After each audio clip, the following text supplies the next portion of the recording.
Hello student, स्वागत है आपका हमारे हिंदी यूट्यूब चैनल ज्ञान प्रवाह में। आज हम क्लास 9th के हिंदी पुस्तक से ग्रामश्री कविता को पढ़ेंगे।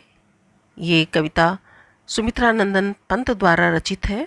ग्रामश्री कविता में पंत ने गांव के प्राकृतिक शोभा और समृद्धि का मनोहारी वर्णन किया है। खेतों में दूर दूर तक फैली फसलें, फल फूलों से लदे पेड़ों की डालियाँ और गंगा की सुंदर रेती कवि को बहुत रोमांचित करती है। उसी रोमांच की अभिव्यक्ति है इस कविता में। तो चलिए कविता को शुरू करते हैं। फैली खेतों में दूर तलक मखमल की कोमल हरियाली, लिपटी जिससे रव की किरणें चांदी की सी उजली जाली, तिनकों के हरे हरे तन पर हिल हरित रुधिर है रहा झलक, श्यामल भूतल पर झुका हुआ नभ का चिर निर्मल नील फलक। इन पंक्तियों में कवि ने खेतों का, गांव में जो खेत हैं उसको देखकर जो उसकी कल्पना है उसका वर्णन उन्होंने किया है। उसमें कवि ने अपने भावों को किस तरह से यहाँ पे प्रस्तुत किया है। फैली खेतों में दूर तलक यानी खेतों में दूर दूर तक मखमल की कोमल हरियाली। अब कवि को वहाँ की हरियाली देखकर ऐसा लगता है कि उस पर कोमल मखमल का कपड़ा बिछा हुआ है। जैसे मखमल का कपड़ा बहुत सॉफ्ट होता है, बहुत मुलायम होता है, तो वहाँ की जो हरियाली है उसको देखकर कवि को ऐसा लगता है जैसे मखमली कपड़ा इस पर बिछा हुआ है। वहाँ की हरियाली, वहाँ के खेत कवि को ऐसे लगते हैं। आगे है, लिपटी जिससे रवि की किरणें चांदी की सी उजली जाली। लिपटी जिससे रवि की किरणें, और जब सूरज सुबह निकलता है उसकी जब किरणें उन खेतों पर पड़ती हैं तो जो मखमली क्या है, जिस घास है या जो तिनके हैं उस पर कुछ छोटी हैं कुछ बड़ी हैं, कुछ ऊंची हैं कुछ नीची हैं, और उस पर जब ओस की बूंदें उस पर पड़ी हैं और जब सूरज सुबह निकला तो कुछ बूंदें उस पे से गिर चुकी हैं, कुछ बूंदें टिकी हुई हैं, कुछ ऊपर है कुछ नीचे। तो जब सूरज की किरणें उस पर पड़ती हैं तो जो चमक फैलती है उससे एक तिनके से दूसरे तिनके तक जो रोशनी बिखरती है उससे एक जाली सी बनी हुई कवि की कल्पना में आ रही है कि ऐसा लगता है कि जब सूरज की किरणें उस पर पड़ती हैं तो एक जाली सी लगती है। तो यहाँ पे कह रहा है जिस मखमली खेतों को कवि देख रहा है उस पे जब सूरज की किरणें पड़ती हैं तो ऐसा लगता है कि वो चांदी की जाली बिछी हुई है। तिनकों के हरे हरे तन पर हिल हरित रुधिर है रहा झलक। अब कवि क्या कह रहा है कि जो वहाँ पे घास या जो भी तिनके हैं, जो भी वहाँ पे खेत है या जो है उसकी जो तिनके हैं, जो अभी नए नए कोमल से पत्तियां हैं, उन पे हरे हरे तन पर उनकी पत्तियों पर हिल हरित रुधिर है रहा झलक, मतलब उसके अंदर की जो उसकी नसें हैं उसमें हरा हरा दिख रहा है। तो जब सूरज की किरणें पड़ती हैं तो कवि कल्पना करता है उसकी उन पत्तियों का, उन हरे रंग का रुधिर झलक रहा है, यानी दिखाई दे रहा है कि इसमें हरे हरे रंग का रुधिर बह रहा है, रुधिर यानी रक्त बह रहा है। श्यामल भूतल पर झुका हुआ नभ का चिर निर्मल नील फलक। श्यामल भूतल क्योंकि हमारा भूतल, हमारी धरती कहीं हरी है कहीं भूरी है कहीं श्यामल है, तो उस पर नभ का चिर निर्मल यानी नभ यानी आकाश, स्वच्छ आकाश, उस पर ऐसा लग रहा है नीले रंग का आकाश ने अपनी चादर फैला रखी है, यानी अपनी चादर से उसको ढक रखा है। धरती इतनी सुंदर लग रही है और उस पर नभ यानी आकाश ने अपना नीला आंचल फैला रखा है। आशा है आप लोगों को ये पंक्तियां समझ में आ गई होंगी। चलिए आगे पढ़ते हैं। रोमांचित सी लगती वसुधा आई जो गेहूं में बाली, अरहर सनई की सोने की किंकड़ियां हैं शोभाशाली, उड़ती भीनी तैलाक्त गंध फूली सरसों पीली पीली, लो हरित धरा से झांक रही नीलम की कली तीसी नीली। अब कवि ने इससे पहले कविता में जो बताया कि हमारी धरती किस तरह से हरी हरी दिख रही है, हमारे खेत किस तरह से दिख रहे हैं, और उस पर जब सूरज की किरणें पड़ती हैं तो किस तरह से मनोहर लगता है। आगे अब कवि बताते हैं कि रोमांचित सी लगती वसुधा यानी हमारी जो पृथ्वी है, हमारी जो धरती है उसका गुणगान कर रहे हैं। कब?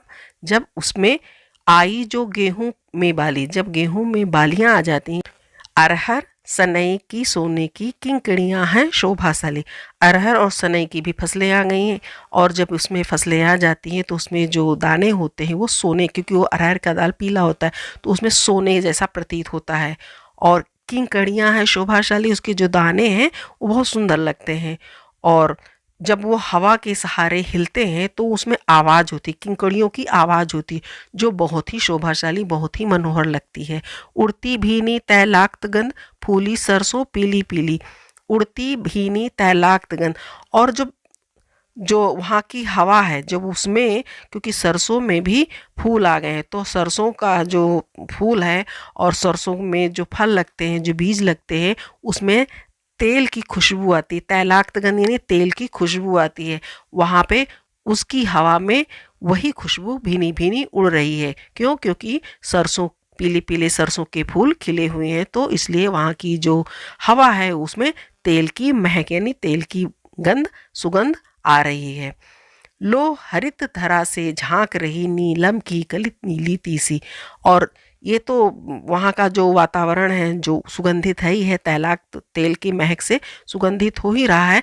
वहीं पे वहाँ की जो धरा है, वहाँ की जो पृथ्वी है, उस पे उन खेतों के बीच में नीलम के फूलों की कलियां, यानी बीच में जो सरसों का खेत है उसमें जो फूल खिले हैं उस तो पीले पीले हैं, लेकिन उसी में बीच बीच में कहीं कहीं नीलम की भी कलियां, नीलम फूल की कलियां भी खिली हुई हैं। तीसी फूल भी नीला होता है और बीच बीच में जो वो खिला हुआ है, तो वहाँ पे वो धरती बहुत ही शोभाशाली और सुंदर लगती है। रंग रंग के फूलों में रिलमिल हंस रही सखियां मटर खड़ी, मखमली पेटियां सी लटकी छीमियाँ छिपाए बीज लड़ी, फिरती है रंग रंग की तितली रंग रंग के फूलों पर सुंदर, फूले फिरते हो फूल स्वयं उड़ उड़ वृंतों से वृंतों पर।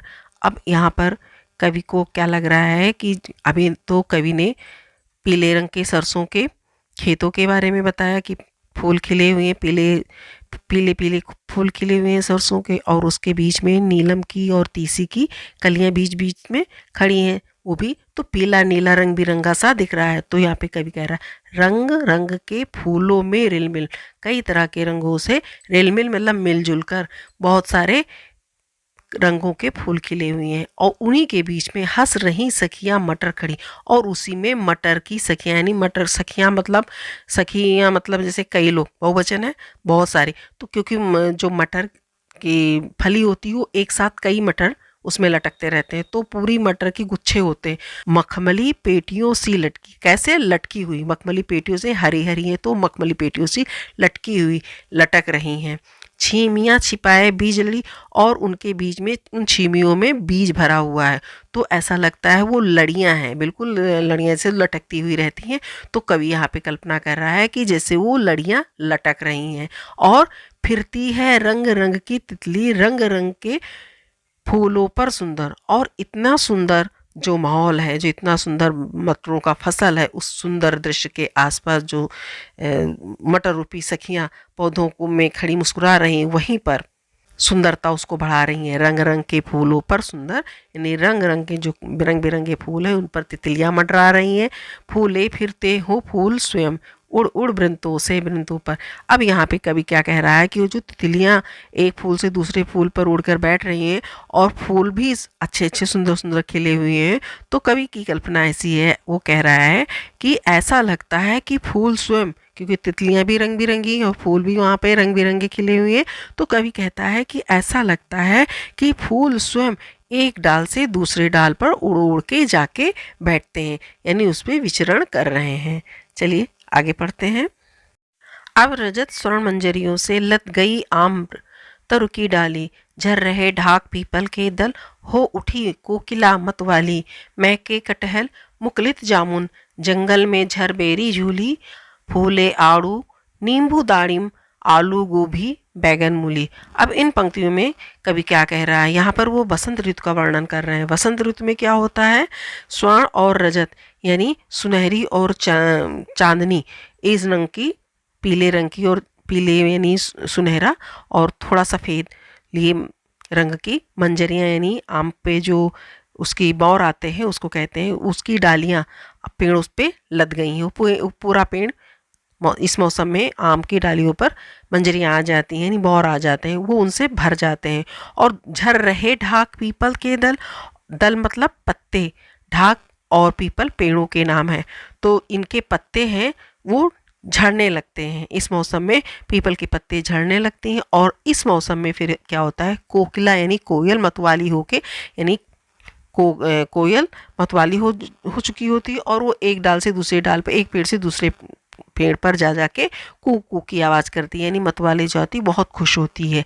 और फिर महके कटहल मुकुलित जामुन, और जो कटहल की महक है वो महसूस होने लगती है, उसकी खुशबू आने लगती है, मुकुलित जामुन।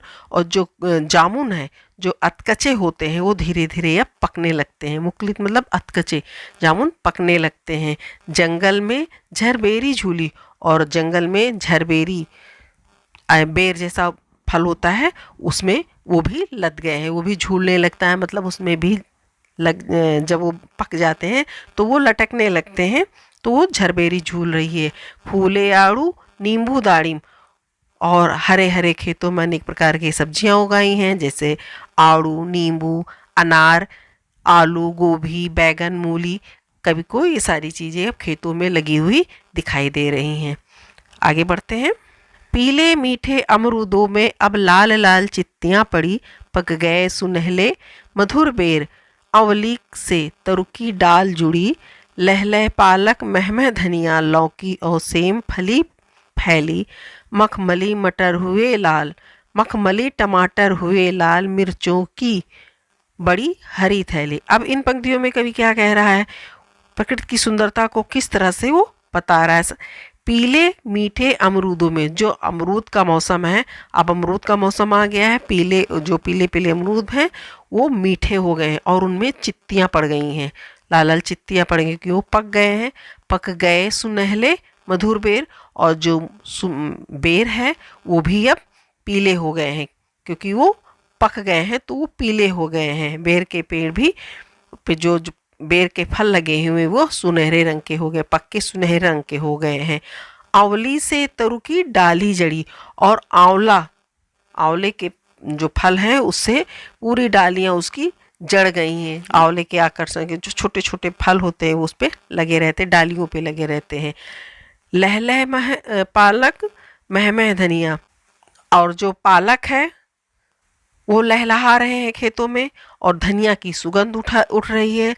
लौकी और सेम के फल भी फैल गए हैं। मखमली टमाटर हुए लाल, जो टमाटर है वो मखमली और लाल हो गए हैं। और मिर्चों की बड़ी हरी थैली, और मिर्चे भी गुच्छों के रूप में हरे हरे लटक रहे हैं। आगे बढ़ते हैं। बालू के सांपों से अंकित गंगा की सतरंगी खेती, सुंदर लगती सरपत छाई, तट पर तरबूजों की खेती, अंगुली की कंघी से बगुले, कलगी संवारते हैं कोई, तिरते जल से सुरखाब पुलिन पर, मगरौठी रहती सुई। अब यहाँ पे कवि ने क्या कहा है कि गंगा के तट का जो सुंदरता है, जो सौंदर्य है, उसका वर्णन किया है। गंगा के किनारे का जो वर्णन है उसके बारे में, बालू के सांपों से अंकित, गंगा की सतरंगी खेती, यानी जो गंगा के किनारे हैं उस पे जो सूरज की किरणें पड़ रही तो उस पर सतरंगी खेती, मतलब कई रंग, 7 रंग फैलते हैं जब उस पर बालू पे चमक पड़ती है पानी, क्योंकि वो भीगे हुए रहते हैं, तो उस पर जब गंगा चमक पड़ती है, सूरज की रोशनी पड़ती है तो सतरंगी दिखती है। तो गंगा के किनारे जो विभिन्न रंग के सुनहरे रेत के भंडार हैं, जो क्योंकि बालू रहता है तो उस पर जो टेढ़े मेढ़े दृश्य बने हुए हैं उसको कवि कहता है ऐसा लगता है जैसे बालू रूपी सांप पड़ा हुआ हो, क्योंकि वो टेढ़ा मेढ़ा रहता है, उसके जो पानी की लहरें आती हैं और फिर चली जाती हैं, तो उसका जो टेढ़ा मेढ़ा रूप होता है उस पर कवि ने कल्पना की है कि यहाँ पे जैसे सांप अंकित हो, यानी सांप बना हुआ हो।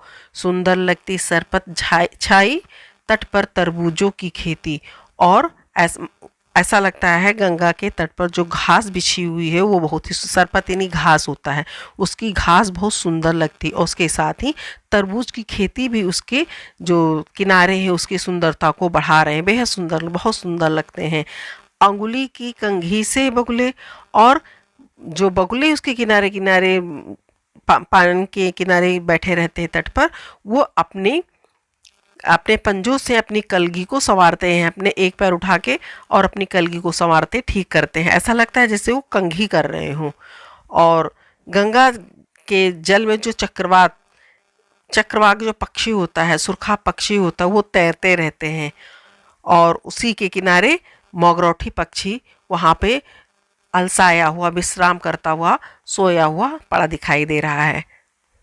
हंसमुख हरियाली हिम आतप सुख से अलसाए, से सोए भीगी अंधियाली में निशकी, तारक सपनों में से खोए, मरकत डिब्बे सा खुला ग्राम, जिस पर नीलम नभ आच्छादन, निरुपम हिमांत में स्निग्ध शांत, निज शोभा से हरता जनमन। अब इन पंक्तियों में के माध्यम से कवि कहना चाह रहा है कि जो गांव की हरियाली है, जो प्रकृति का सौंदर्य है, जो उसका जो वर्णन है वो इस प्रकार है कि जब सर्दी के दिन में हिम यानी ठंडी का आगमन जब धरती पर होता है तो लोग बहुत आलसी हो जाते हैं और केवल सोना पसंद करते हैं।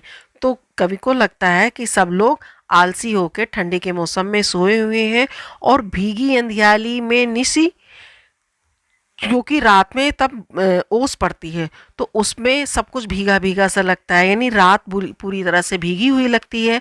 और तारक सपनों में से खोए, और जो तारे हैं वो अपने ही सपनों में खोए हुए हैं। कवि कह रहा है कि मरकत डिब्बे सा खुला ग्राम, और अब कवि को जो गांव है, ग्राम है, वो मरकत यानी किसी रत्न के डिब्बे सा लगता है, जो खुला हुआ डिब्बा रखा हो, जो जगह जगह खजाना होता है तो उसमें चमक आती है। तो इसी तरह से कवि को गांव जो है किसी रत्न के डिब्बे की तरह लगता है जिसमें खजाना भरा हुआ और जगह जैसे वो चमक रहा हो, और जिस पर नीलम नभ आच्छादन, और उसके ऊपर आकाश जो नीला आकाश है वो ढका हुआ है। निरुपम हिमांत में स्निग्ध शांत, अब कवि को यहाँ पे निरुपम हिमांत में स्निग्ध शांत, निज शोभा से हरता मन। कवि कहता है इस अनुपम, कवि को यहाँ पे अनुपम शांति का अनुभव हो रहा है। गांव का जो वातावरण है, जो क्षण है, वो एक मासूम वातावरण की तरह उसको लग रहा है कि यहाँ पे इतनी शांति है, पूरा गांव शोभायुक्त है, और इसको देखकर ऐसा लगता है जैसे सारे गांव के लोग बहुत प्रसन्न हो, और उसका मन यहाँ पे हरता जनमन मतलब अब लोगों को आकर्षित करता है, यानी सबको सुखी कर देता है, खुश कर देता है। ठीक है, तो ये आपकी कविता के भावार्थ थे। अगर आपको हमारी वीडियो अच्छी लगी है तो इसे लाइक कीजिए, शेयर कीजिए और चैनल को सब्सक्राइब कीजिए। Thank you.